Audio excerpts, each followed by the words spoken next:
Bom dia! Vamos para mais uma aulinha do componente curricular Ciências com a professora Bruna. Vamos lá?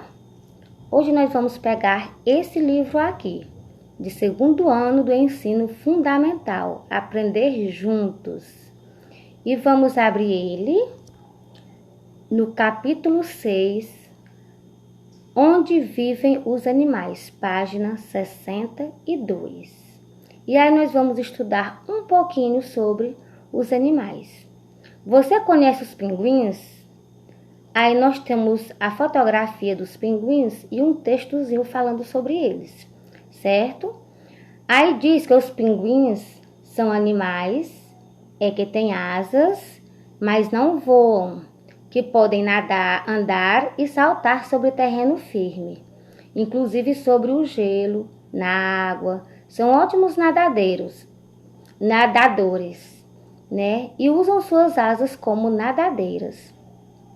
O corpo dos pinguins também são cobertos de penas e abaixo apresenta uma grossa camada de gordura, certo?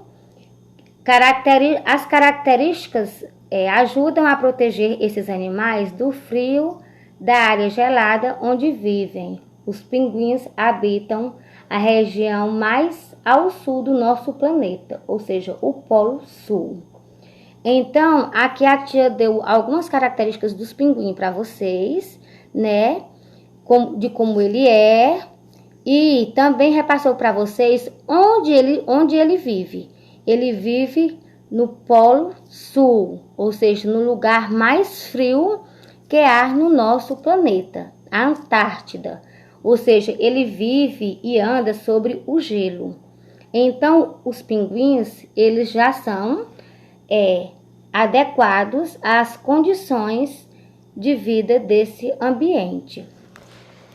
Aí, nós continuamos aí, meus amores, com os animais no ambiente.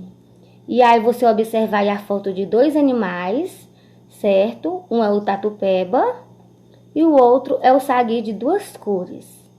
E aí diz que os animais habitam ambientes variados. Os pinguins vivem na região da Antártida, né? Região fria, gelada. O tatu-peba pode viver na caatinga, certo? Onde é muito quente. O sagui de duas cores vive na floresta, como a Amazônia, onde é quente, mas chove muito. Os animais têm características que os ajudam a viver no ambiente em que moram, certo? Fora dele, muitos não conseguem nem sobreviver, que é o caso dos peixes. Nós sabemos que o habitat dos peixes, que a gente vai ver mais para frente, é os mares, rios, lagos, certo? E que fora deles, eles não sobrevivem. De acordo com o seu ambiente próprio, que os animais se locomovam, em seu habitat, os animais encontram alimentos e podem se reproduzir e criar seus filhotes, certo? Assim também acontece com o homem, né? Ele se adapta aos hábitos terrestres, cria as condições necessárias para viver melhor e pode adaptar-se a lugares quentes, frios, altos e até lugares alagados, né? Então, assim são os animais, assim somos nós.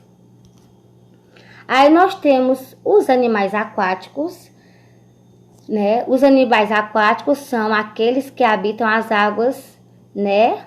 Que vivem nas águas, ou seja, que o seu habitat é a água, que é o exemplo dos animais aquáticos. Peixes, estrelas do mar, anemonas, baleia, golfinhos. Temos aqui o exemplo do tubarão, né? Muito lindo esse animal, mas também muito perigoso, certo? E que vive no mar, né? Então, os animais que vivem na água são chamados de animais aquáticos, ou seja, o seu habitat é a água. Nós temos também os animais terrestres. Vamos lá ver quem são os animais terrestres, onde eles vivem. Existem animais que chamamos de terrestres porque nascem e vivem na terra, assim como nós, os seres humanos. Seu habitat é o solo, certo? Aí nós temos aqui o exemplo desse camelo. A tia colocou aqui para vocês. Ele vive aí no deserto.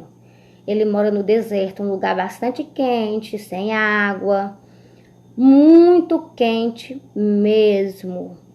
Mas ele já se adaptou, né, ao clima aí da região. Nós temos também aqui o gado. Olha só quanta vaca, né? Quantos animais aí pastando. Você vê que eles habitam aí mais ou menos uma fazenda, bem verdinha, né? Com muito verde, muito capinho, muita grama, né? Com uma pastagem aí bastante bem grande e muito boa. Então, esse é o habitat da vaca, do gado. É mais ou menos nesses ambientes que eles vivem, certo? E nós temos os animais aéreos. Quem são os animais aéreos, tia? As aves, por exemplo. As aves nascem na terra, têm patas, mas passam boa parte do tempo voando, como os passarinhos. Já os patos e os gansos se locomovem andando e nadando, mas também voam, certo?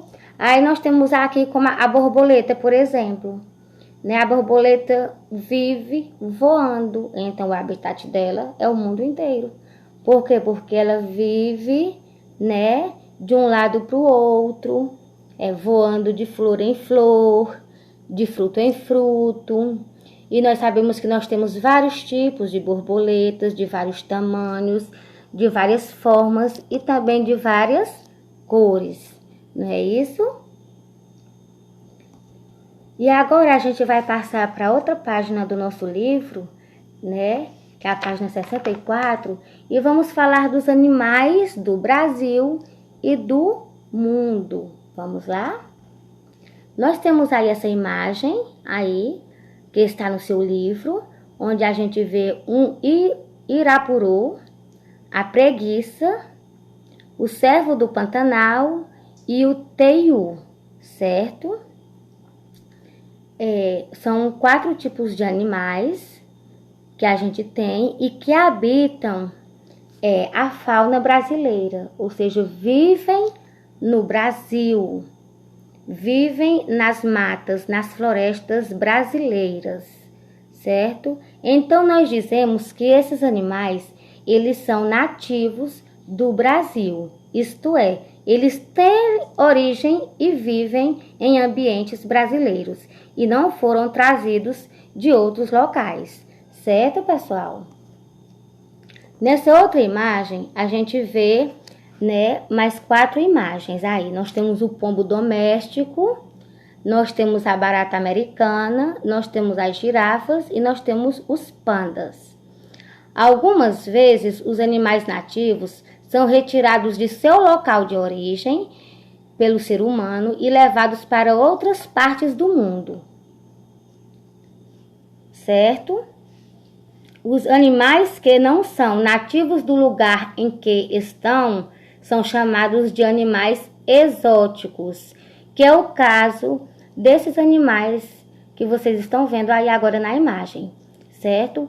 O pombo, ele é nativo da Europa, a barata é nativa da África, as girafas também são nativas da África e os pandas são nativos da Ásia. Então, eles não tiveram origem no Brasil. Eles vieram para o Brasil, eles foram trazidos para o Brasil, mas a sua origem é em outro país, é em outro continente. Então, eles são chamados de animais exóticos, certo? Alguns animais são expostos nos zoológicos. Vocês conhecem um zoológico? Alguém aqui já viu?